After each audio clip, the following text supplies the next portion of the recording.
The Internal Revenue Code contains numerous statutes criminalizing various acts and omissions related to tax liability.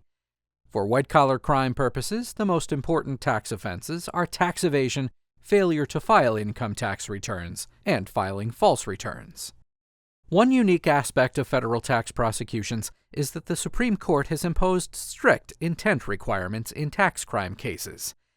Tax crimes require proof of willfulness, namely that the defendant intended both to commit the acts charged and to violate a known law.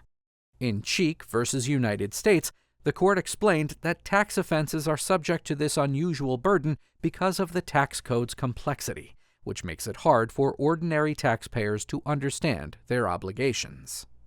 Tax evasion is the willful attempt to evade or defeat an imposed tax or its payment. A conviction requires proof that the defendant underpaid taxes, engaged in some affirmative act of evasion, and acted willfully. George owned a coffee shop, which was primarily a cash business. George used large amounts of cash from the business for personal expenses, including buying cars and gifts. George didn't keep records of the cash he used or report all of it as income on his federal returns.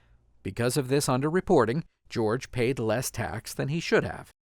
When a government agent questioned George about his tax returns, George replied, "Everybody lies sometimes." Did George commit tax evasion?